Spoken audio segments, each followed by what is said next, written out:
This was my big mistake. I didn't anticipate sales, and we went into our peak season. We ran out of stock in our peak season, and we kind of killed our momentum. Well, one thing is keep going. Like, if you really want it, just keep at it. Like, it doesn't matter how long it takes you, as long as you keep going. Like, you're not gonna be a failure until you give up for good.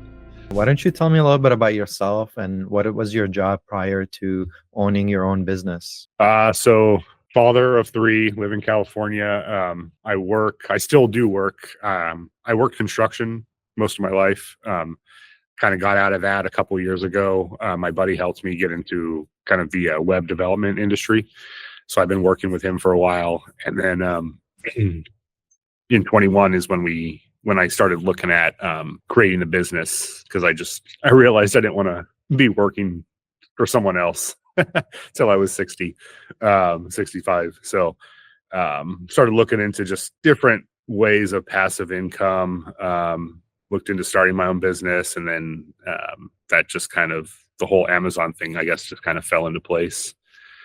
We've always been a big traveling family, so we're huge on camping and traveling. So we kind of just went off that, and we started a camping traveling brand, and we quickly realized like our biggest pain point of traveling was airbeds and the kids' sleeping situation.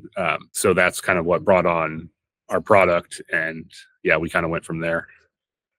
Nice. So you chose a product that was aligned with your lifestyle. Yeah, definitely, for sure. Is that where like the idea came from? Yeah, for sure. So many sleepless nights with our kids, popped air beds, camping, jumping in our bed, like hotel rooms. They don't like the little cots or something, they're jumping in our bed, us not getting sleep, and, getting out camping, and you got a air bed you got to pump up, and then the pump doesn't work. So like, that's why we kind of went along the lines of, all around just an easy travel with bed. You don't need a pump. It's got a built-in pump, and it's just made it a lot easier for traveling with families and kids. So what made you jump into being an entrepreneur? What inspired you to start the business at that point? That's kind of a deep one. Like, I think what a really pushed me toward that was, I was pretty content working my full-time job. I have another side business where I do side work on the side. And I was pretty content with that, but within a couple of years, I lost a lot of family, one of them being my father, and he passed away with really nothing to leave his children, and in a bad situation, and just not, and I realized I didn't want to do that with my kids. And I wanted to enjoy, what time he worked up till he was, 70 something years old, till the day he passed away. And I don't want to do that. I want to spend as much time as I can with my kids, enjoy the time. And I realized, a passive income, a business on the side is probably the best solution there. Like, it's not easy to make a living and retire in the US these days. So, and live comfortably, and we want to be able to travel as much as we can, show them the world. So, I think that's probably my ultimate. Like, I realized I needed more out of life and wanted to give my kids more and leave them with more. So, I'm sorry to hear about your loss. And that's definitely a strong reason to want to spend more time with your kids and achieve that through financial freedom. Is definitely a very strong reason to want to start your own business. So tell me a little bit about the product that you created, and how did the idea start, and how did you evolve to making that? Is it a sleeping bed or is it a boat? Okay. It's a kid's airbed. It's meant for traveling, camping, outdoors, more so dry camping, tent camping and stuff. And like I was saying, like it kind of stemmed from all those nights of like, bad airbeds. Like, I remember one time we went up camping, we were 6 hours away from home, probably an hour and a half from any store. And we go to get everything pumped up, and like the kids' airbeds have holes in them. And like, I remember driving an hour and a half to a store each way to find a cheap airbed at a store, drive back. And like, no joke, it lasted just that night. The next morning it was flat. Like, and like, that's just one of many stories. And so we kind of we kind of went off that, and I worked with I did a lot of product research for a while. I wanted to figure out how, get a competitive advantage over the market, and kind of stand out among the rest. And that's where I kind of came up with the idea of adding the sponge pump to the smaller air beds for the younger children, that are transitioning from, pack and plays to beds and, cribs and stuff like that. So, yeah, I worked with a company. I searched around, found them. We worked for a while. It took about 7 or 8 prototypes. We got the size down right. We got the sponge the right size. Basically, we just try to polish it to where we could get it pumped up as quick as we can with the foot. That way you're not relying on electric pumps. You're not standing there for 20 minutes pumping with your foot. And originally our first design, we were at about 3 minutes it took to pump, but once our last design, we can get it pumped up in a little over a minute, just with your foot. So you don't need, which is nice. I mean, and I can give it to my 4-year-old or my 6-year-old, and they can do it by themselves. I take the cap off, they can sit there and pump it up with their foot and get it pretty much all the way there. And then, I'll finish it off and put the plug on, and it's nice. You can hand it to the kids, and you don't have to worry about, hooking up an electric pump, pumping up the bed, all that good stuff.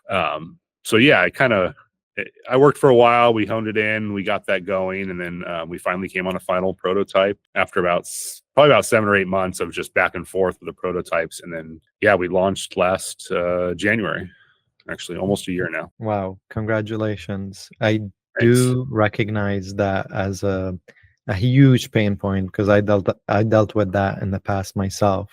Mm-hmm. So having that edge of, like built-in foot pump for your air mattress is a really cool addition to have, because you don't have to worry about connecting an air pump or trying to bring an external pump and trying to connect it and all of that. It's like, it's built in. That's really cool. Yeah, exactly. You don't have to worry about batteries, like electricity, like it's just all in one.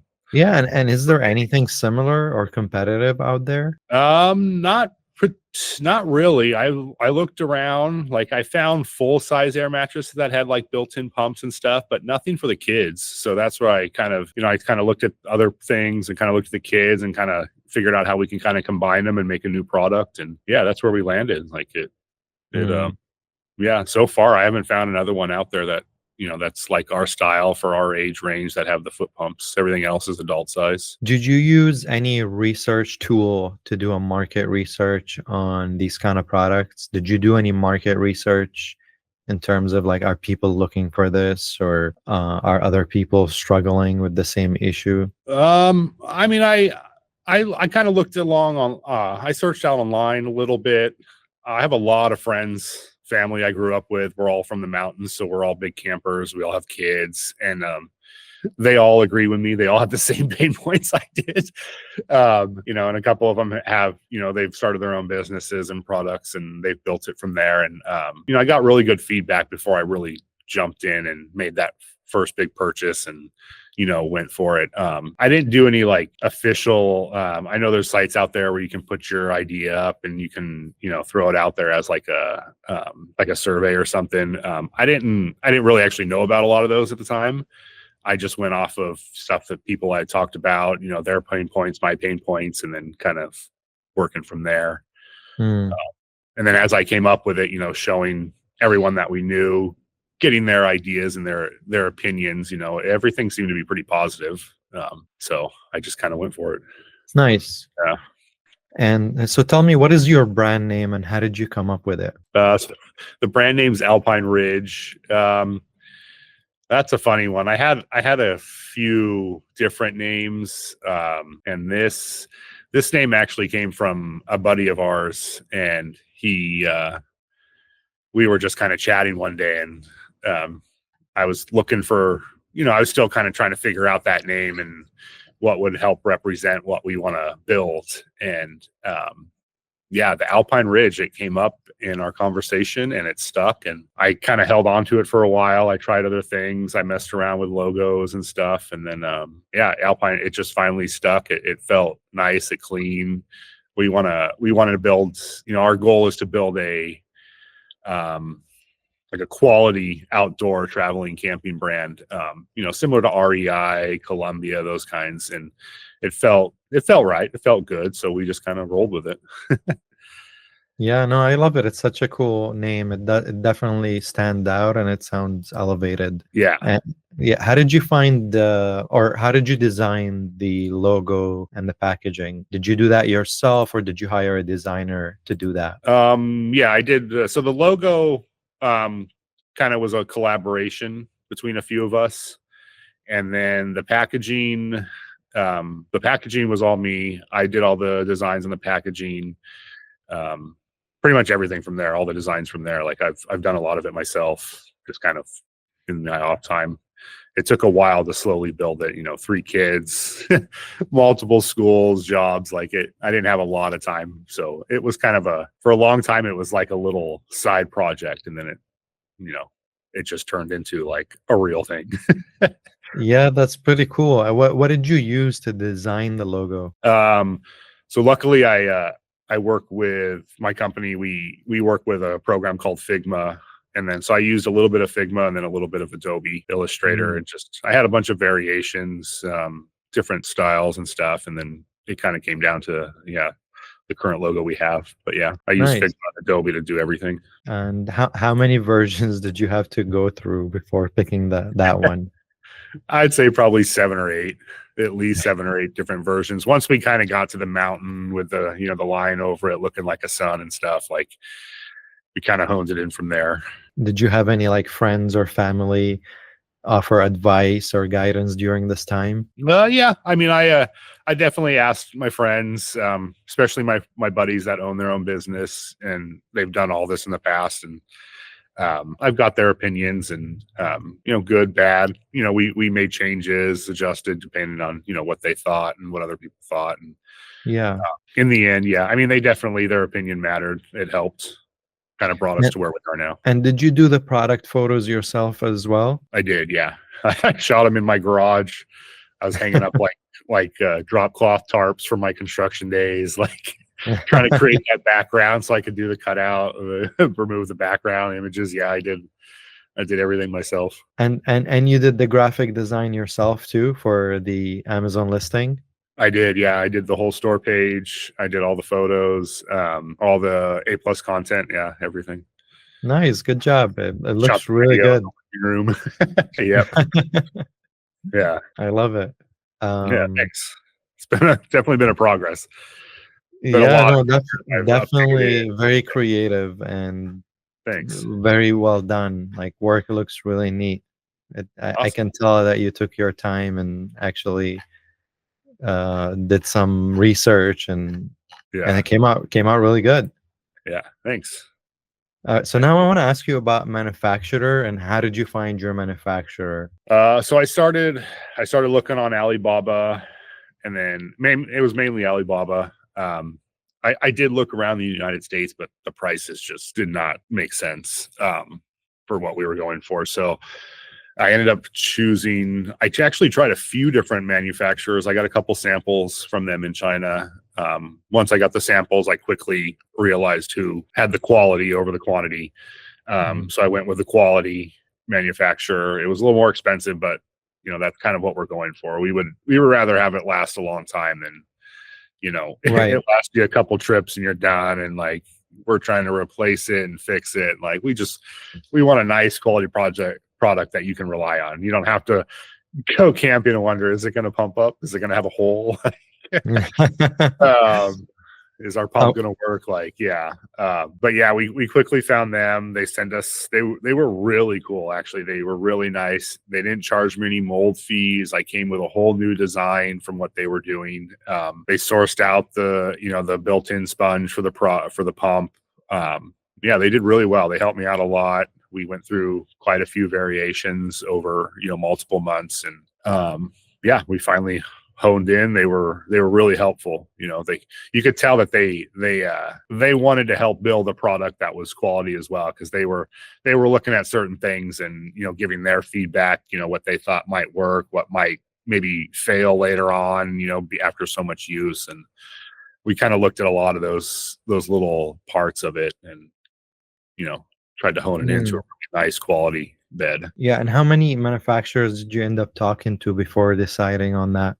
last one? I'd say probably 4 or 5. Yeah. 4 or 5? Yeah, no more than 4 or 5. I found them pretty quick. They were probably the third or fourth one, and then I tried a couple more, and everyone else's quality just wasn't quite there. Um, Mm. so they really stood out for attention to detail, and And you said here that it cost you $250 to order samples. yeah. Originally, yeah, I would say probably total. They were pretty nice at first. It cost me maybe $30 per sample in the beginning, and then once I chose the company, they were actually really cool. They gave me free samples, and all I had to do was pay for shipping. Uh, Mm. so that was really cool once we started working together and we were really honing in the project. Nice. Yeah, they were they're really good to work with. Yeah, that's not bad at all for sampling. $250 is a really good investment to figure out who you want to work with. Yeah, And from multiple companies. Yeah, for sure. I mean, it was definitely money well invested. Like it wouldn't have went that well if we chose one of those other companies and half of them were defective or something like. absolutely. And I can see that you ordered 500 units for your first order, Yeah, we did. and Yeah. it cost you about $16,000. Yeah. Yeah. We just we jumped in. Yeah, so we started with 500. We chose a nice blue, seemed like a nice neutral color. We wanted to kind of stand out. Everyone did like the gray and the white, so we wanted something a little more outdoors and a little Mm. different. So we went with a nice blue. We ordered 500 of them, and yeah, we spent around 16,000. It was about 2,000 for shipping, I think, on the first order, 1,500 maybe. And yeah, it went well. They were really good too. They took care of everything. I was new to the whole customs and getting everything across the border, so I just did the whole DDP. They took care of everything. They got it right to the warehouse. It went really smooth. It was nice. So no big issues or anything that happened during that time. Not on that first, not on the first one. The first Okay. order went pretty smooth. Second order, I had a little hiccup, but no, that first order was really nice. And what shipping method did you use? Did you ship them by sea after? Yeah. We did see air was just too much. Mm. So So for the $1,400, you shipped it straight from the manufacturer to the Amazon warehouse. yep, yeah. Nice. And I'm guessing at the time you got one UPC code for the barcode for the unit that you were purchasing, because I'm looking at your product listing right now, and I can see that you have two variations now. You've added another color, which is kind of cool. But initially you got one barcode for the blue bed, yeah. for the blue. But did you just buy one, or did you buy a package of barcodes? No, I just bought one. Honestly, at that point, I was still like, well, do I buy a package of them? Do I buy one? Like, I wasn't sure how many products. Like, I was still kind of a little iffy with the whole, the whole process. Like, is this going to work? Is this going to go? Like, so I just went one at the time, and then, yeah, it worked out. Like it. Nice. And how much did it cost you to get a UPC code? I think the UPC's code was only, I mean, I got it from GS1, and I think it was maybe like $30 or something. Yeah. Something like that. Yeah, they're not expensive at all. Pretty cheap. Yeah. And did you start an LLC? Yeah, we created we did. We created an LLC in the very beginning. We actually applied for a trademark. We're having a little problems with the trademark, but it's resolving itself. We just have to do some fine adjustments. But yeah, hopefully the trademark will clear here soon. And then we got the LLC and the trademark. So how much did it cost you to start your LLC, and how did you apply for it? Did you do it yourself, or did you hire a service to do it? I actually had my I had my brother-in-law. He got everything going. He was good at that. He's done multiple in the past. So he got online and he got it all set up. Nice. Yeah. He knew some tricks, some tricks of trade. So I let him deal with all that stuff. Did he do your trademark as well? He applied for that as well. Yeah. Okay, nice. Yeah, he got all that going for me. He's better with the paperwork. It comes in handy when you know someone. Yeah, definitely. So that's awesome. And when you came to launch the product, did you use any social media group, like Facebook group or social media influencers or a Kickstarter campaign? Did you use anything at all? No, I didn't do the Kickstarter campaign. I did join the Ecom Freedom group. I joined that. It was a group of, you know, self-built kind of Amazon store builders and stuff like that, owners. And I joined actually quite a few of them, just to kind of see other people's stories, their pain points, their issues they ran into. Um, that way I could also, you know, when I'm having an issue, I could go through and kind of search and see. I'm sure someone else has had that same issue at some point, Mm, find out. And that's been a lot of my kind of how I've kind of looked back and learned a lot of it, learning from other people's mistakes and their process. So that's amazing. Did you find any help doing that? yeah. I mean, there's been plenty of times where something's going on with Amazon or the product or the listing, and I wasn't 100% sure on how to go about it. And I would, search it online, kind of read some articles on people having the same kind of problem and, how they went about it and the process. And yeah, it's helped quite a bit, you know. Nice. Yeah. Um, so what were the major expenses from your idea to the invention? The biggest expenses? I'm guessing it was the production, right? Yeah. Oh, definitely. Yeah. By far the production. I paid a little bit for like I used Jungle Scout to grab a lot of data when I was doing my product research. So I mean, I was paying for monthly subscriptions for them and um, that kind of stuff. I think what else like really Jungle Scout was like the main one. And then, the other, starting the trademark, the LLC, barcodes, that kind of stuff. Yeah. Okay, nice. So you did use Jungle Scout initially, like I to do did. some market research. Yeah. And how much did that cost you to use their subscription? It's pretty expensive. I think I was paying like $80 a month at first, Mm. and then I ended up getting the yearly. I just bought the annual. I think I probably paid maybe 600 or 700 total between the monthly and then after I bought the yearly subscription. Oh It wow, was okay. nice because I used it for like helping build the listing as well. It was good for like keyword searching and stuff like that. And Got so it. it was definitely helpful in different parts of the building the business for sure. Nice. And so now like you were ready to launch on Amazon and that's exciting. Like what was your feeling before launching on Amazon? Oh man, like I mean, it was always in the back of the mind. Is this product gonna go? Is it gonna flop? Like, are people really gonna appreciate it as much as we do? Like, that kind of thing. Like, that's all, and it still is in my mind. Like, I'm always, wondering that. Like, but yeah, I mean, that was, I mean, all the way up to the launch. Like, I think the whole process of getting the shipping process was pretty nerve wracking, just knowing, we had that much Mm. product moving across the United States, our first, or across the ocean, first time. Like, I've heard horror stories of, cargo containers falling off of, freight liners and people's inventory just not showing up, like getting through customs or getting stopped and people have to go all the way to the customs to like do something because they messed up. Like, there was a lot of little things in the back of my mind, like, did I mess up a barcode? Did I put you can mess up one little number and then, Amazon won't scan it and it won't it won't go through, and then you're stuck trying to figure and fix it. Right, right. It was a lot of those little things, but How long did it take you from idea to shipping the products to Amazon or to launching before launching on it was Amazon?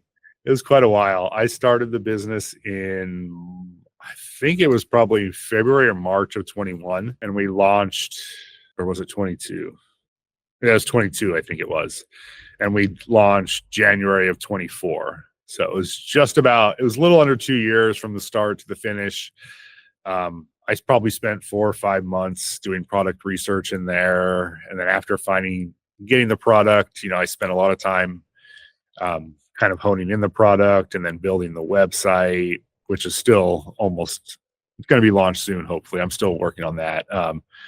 Building all the images, the listings, I was watching tutorials on YouTube and stuff as I went along, and getting like 1 or 2 hours a night. Like my day would start at like 6 a.m., get the kids to school. I work till about 5 or 6 in the evening. And typically I'd get them down by 8 o'clock, 9 o'clock at night. I'd go out to my office for an hour or two, work on it, to have a nice big list and just kind of chip away at it. So, yeah, it took almost 2 years, about a year and 9 months from start to launch. Nice. And that start was like, I'm going to build a business, an Amazon business. That's when I had to go through the whole process of getting approved by Amazon. That was fun too. Yeah. But, yeah, it was a while. Yeah. I mean, you were also learning how to do some of the stuff on your own. So you were really taking your time building the business assets. Yeah, I think that was probably the biggest thing that took a lot of time. Like I was really afraid, like I didn't want to mess up and have that, that product failure or something. So I really took my time on each step trying to understand the whole process and not make, those dumb little mistakes that people can make. Like, very possible.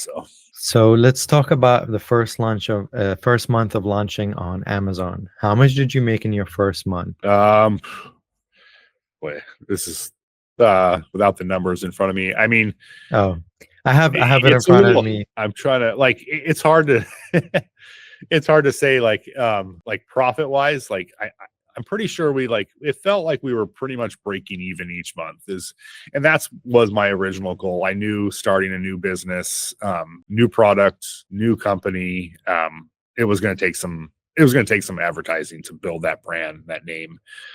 So my original goal was to just launch the product. If we could break even, maybe, if we make a little bit or if we lose a small amount, that's fine. Just as long as we don't completely bail and we lose product, we lose tens of thousands of dollars, so it felt, I think that first month was a little rough. I think the first month was actually, now that I think about it, it was a little rough because I was trying to run the PPC myself and I was trying to learn it at the same time we were launching. And that was a mistake. It was too much to take in and try and learn. Bids were too high. Advertising cost was just like through the roof. So what I actually ended up looking on Fiverr and getting someone to help me get the initial bid set up to properly launch the bed. Because about a week and a half to 2 weeks in, I realized my campaigns were not doing good and they needed, a more professional, approach. So that first month was a little rough. We were probably in the negative a little bit. But from there, it turned around once I got some help with the PPC. We started kind of optimizing images. I worked on getting an audit on the site, trying to make sure my title was in point and like all the keywords, all the bullet points. So yeah, but yeah, started off a little rough, but it it worked up from there, which was nice. So what I'm showing here in month one from the breakdown sheet is that you made $1,500, a little over $1,500 in your first month. And after all, excuse me, after all the expenses, it was $176 in net profit. However, this does not include PPC. So PPC is not on the sheet. Oh, okay. Yeah. So it was probably, I mean, that first month we probably spent $400 to $500. So there was probably about $200 to $300 loss that first month launching. Negative. Got it. Yeah. So for this, and how did that make you feel? Like after, all this first month, I know PPC is a bit of a frustrating in the beginning, especially because you don't know how to use it. And you're like, should I be doing this or should I hire someone? Yeah, that was definitely the feeling.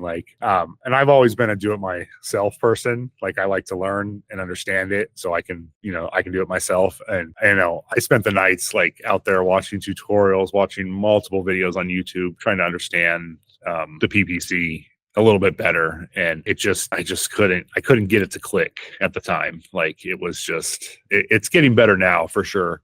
But at the time it just didn't make sense to me. I couldn't hone in those bids and everything. And yeah, it was a challenge for sure.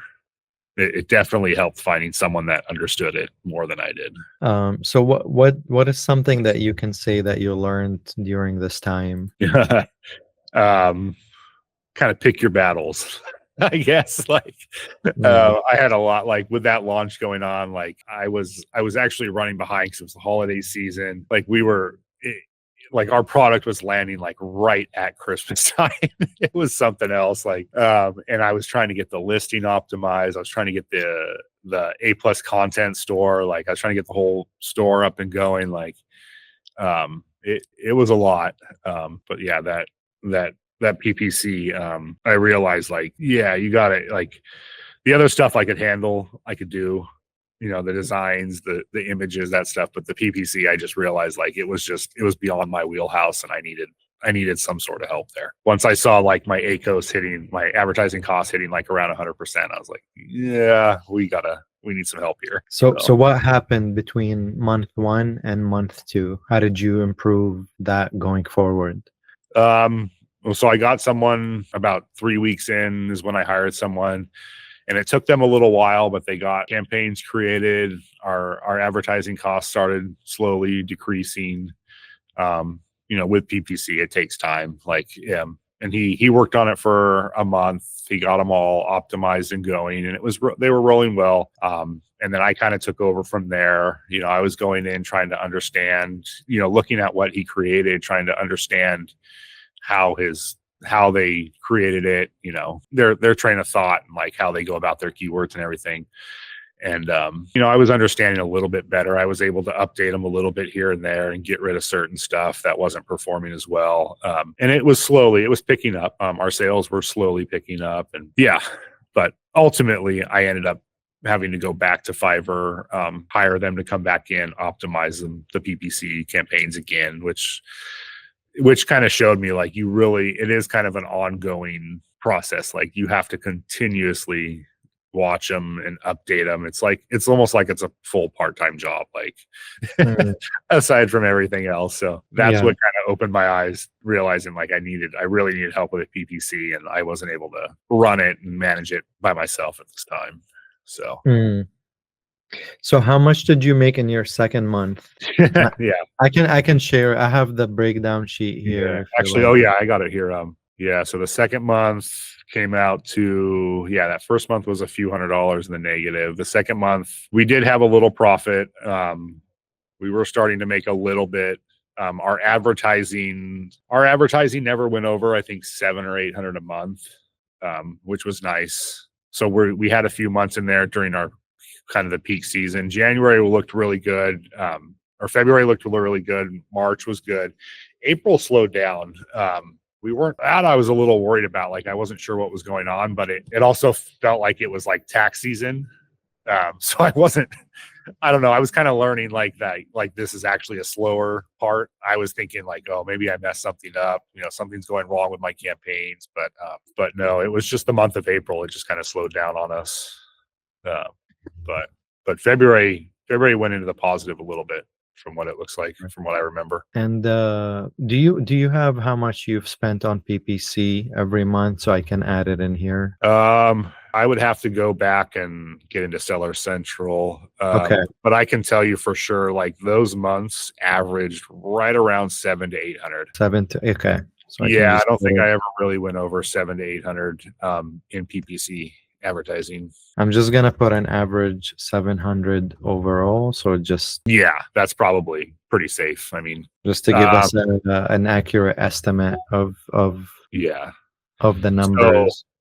So actually, October, September, August, this was my big mistake. I didn't anticipate sales, and we went into our peak season, which our camping season, and our sales really picked up, and we quickly realized, I realized it May, we were going to run out really fast. And we already had the order going, but they were still in the process of production. So I dramatically slowed PPC come June, I think it was. I dropped it to like 200 to 300 max I was spending on PPC. And that was from June all the way through October. So you were spending 250 on PPC? Probably about, from June to October. We dropped it a lot, which was good because it dropped our sales quite a bit. It dropped it enough to where we never 100% ran out, but we got down to like 2 or 3 beds. I see. Yeah, we came really close, which it worked out nicely.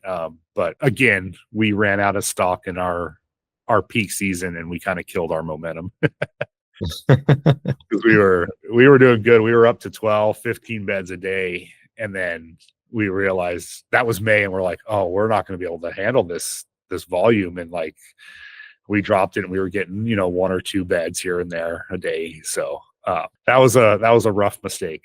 Hard lesson learned right there. Oh yeah, definitely. That's a tough one. So, but you did not run out of stock. No, not technically. We just got really close. Yeah. So in total, do you know how much revenue you've made this year and how much profit? Yeah. So our first order, we our total sales were like 32,500 roughly. Our cost was about 16,000. Our PPC was about 7,000, and then our Amazon fees were like 4,000. So we came really close to breaking even. I think we might have made just a little bit, but we also there were expenses in there, the trademark, the LLC. There was a lot of startup expenses. So we probably lost just a little bit, getting the whole business going. And then, the advertising was just a lot. We were really pushing advertising to try and build the brand and the reviews and the name and everything. So what were your biggest lessons or that you learned through this? And yeah, I'd say the biggest lesson is don't run out in your peak season. That was a big one. Like that was probably my biggest mistake I made. I didn't anticipate sales. I should have guessed, like at least known like they were going to pick up a certain percentage or something. Like I guess I just didn't have the confidence at the time, thinking like, oh, we're still a new product. We're not going to pick up, like all the others do, but it did. Like, and that really, like, I think if I would have foreseen that, I think we would have done a lot better the rest of the year. Cause I mean, June, right at the beginning of camping season, I had to cut my PPC. It was because May. Which would have been a possibility. What's that?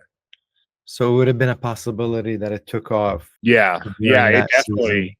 Yeah, May was definitely our best month by far, and that's when I realized, like at the end of May, is like I got to cut PPC. I don't want to run out and just kill our rank on Amazon. So, unfortunately, our best month, at the end of that month, I had to shut it. I had to pretty much cut it back a lot. So yeah, that was a rough one. So which takes me to the next step, because I like to ask, what are the 3 biggest mistake that you made that potentially cost you money? And I think this is an important one. So you which is great. You did not expect to run out of inventory, but I think you should have planned for a successful launch. If you knew that there's a possibility of you running out of stock in May and had more inventory ready to ship to Amazon, I think that could have avoided the whole part of you slowing down. Oh yeah. The worst thing that you want to do is try to slow down when things are picking up. Exactly. It was like the worst mistake I could have made. Yeah, that was a hard one for sure. Yeah, we got a much better handle on it now.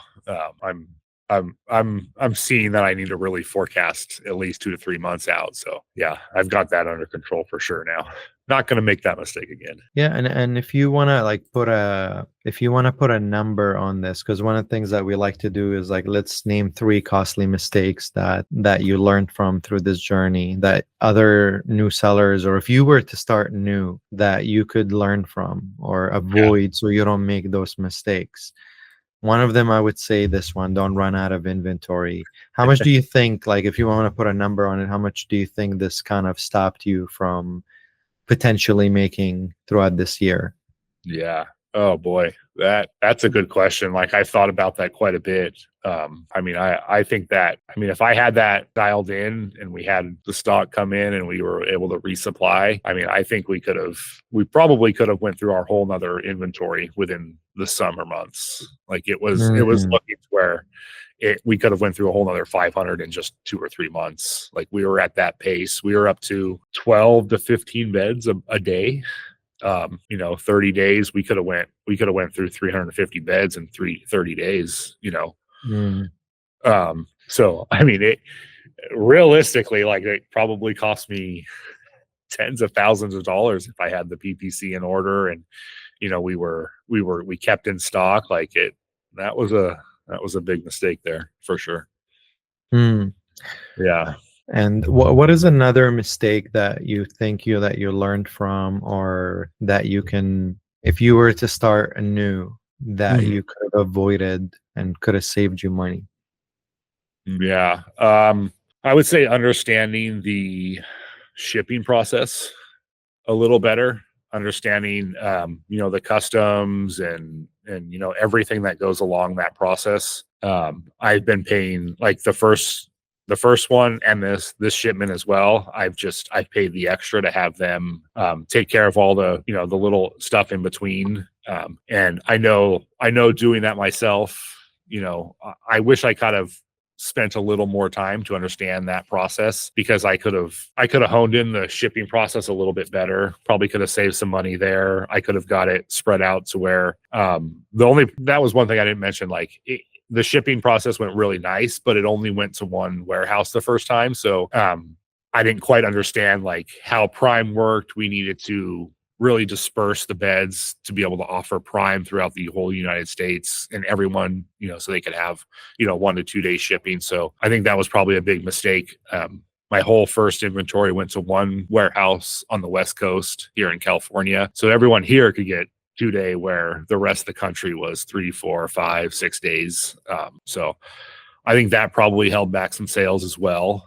I recently learned that, you got to really spread it out. With this stock, I'm actually kind of really dispersing them out. I've got them all over the country now. I've got, both the colors in different parts of the country. So it's really helping for sure.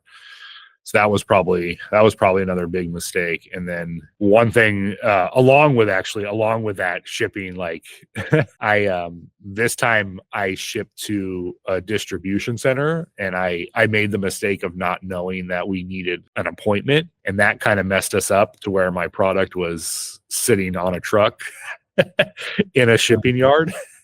Just can't. Amazon wouldn't accept it. I had, $30-something thousand in beds just sitting there.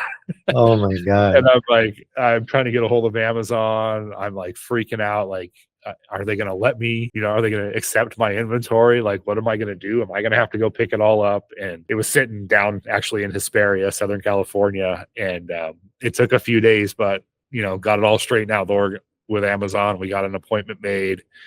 My shipping company was really cool about it. They stored everything. Then once we got the appointment, they took it back to Amazon. Amazon accepted it. So that was a pretty big mistake. It didn't cost me all that much. I only paid a couple $100 for them to store everything for a few days. But all in all, like that was a lesson learned for sure. More stress than anything there, I would say. Yeah, this is really important not to make that mistake. Yeah. And how much do you think not sending the product to different warehouses could have cost you?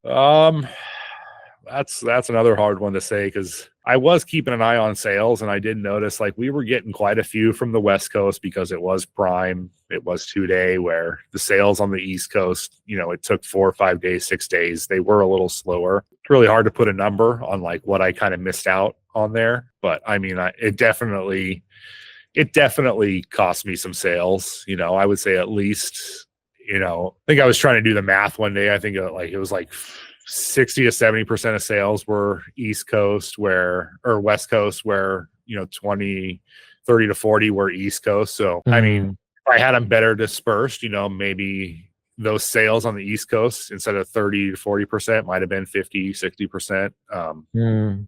So, I mean, all in all, it could have been a 20 to 30% loss overall over the time, which could be a few $1,000s for sure. Interesting. Yeah, that's pretty good estimate. All right, and and finally, we're coming here towards the end. I just want to end the thing on a positive note. Now, first of all, I want to say congratulations. Like, going through all this definitely is amazing, because you were able to start your own brand, your own business from scratch. It took you 2 years to put this to make this possible. Congratulations. I mean, Thank you. Just making this happen by itself is honestly is admirable, because most people don't take initiative to do stuff. So it's really cool what you've done, and you do have a really cool product, really cool brand. I think you made it different, stand out from other products like it. I think you did make it stand out. I think that's pretty cool. Yeah. And I want to wish you all the best and success in this product. And I want to end the podcast with asking you, what is one thing you would say to yourself, starting like on a positive note, for someone who's listening to this and they want to start their own product or their own brand, but maybe they're just, maybe they're just hesitant, or they don't want to do it. What is something that you would say to them, that you would have said to yourself just starting this journey? Yeah, that's a good question. Honestly, like, I would say don't give in to well, one thing is keep going. Like, you never really fail until you give up, you know? So yeah, I would say, I mean, I had a lot of times where, a lot of nights where I was like frustrated, couldn't figure something out. Maybe I was tired from the day, the long work hours, the kids, whatever. It's 11, 12 o'clock at night. I'm sitting out in my office trying to figure something out. Like, there were so many nights I wanted to just be like, I'm done. I've only put a few $100s into this. I put, a couple 100 hours into working it. Like, I'm not a big loss. Like, it's not worth the stress. But yeah, I think like if you really want it, just keep at it. Like, it doesn't matter how long it takes you, as long as you keep going. Like, you're not gonna be a failure until you give up for good, in my opinion. Like, you keep trying. Like, it messed up, you're learning. You're not giving up. You're learning from mistakes. You're moving forward. Yeah, there were a lot of nights where I was like, I'm just done. Like, this is just too much to understand, too much to do by myself. Like, I got kids I can be playing with right now, or my wife, I can be watching a show. But I also talked to some of I would also lean on my buddies too. I'd call them, stressed out, and be like, I can't figure this out. Oh my God, I'm done with this. Like, and they reminded me, like, nothing comes easy. Like, it's not something you can just start overnight and you're going to be making a profit the next day. That's not how it works. Like, anything worthwhile and something life changing is going to take time. It's going to take work. And I think I had my friends to remind me that, which was really nice. But yeah, I would say like the biggest thing is just, it takes time. It's a lot of work, and you're not going to fail unless you give up completely. And if you really want it, just keep going at it, whether it's a half hour a night once a week, or 2 hours every few days you can put into it. Like, as long as you're doing something toward it, you're moving it forward. And like I was saying, it felt like a little side project for so long, and then we finally get to that point where like we have a business, we have a trademark, we have an LLC, we have a listing. We have all this stuff ready. Now we just pull the trigger to buy the product. And I think at that point is when it's like, it's not a project. I kept at it. I worked at it for 2 years. We just created a business and we're actually entrepreneurs and selling. And I think that's when it really makes it worthwhile. Like, yeah, I love it. Thank you for that. That was really inspirational. Thank you so much. yeah.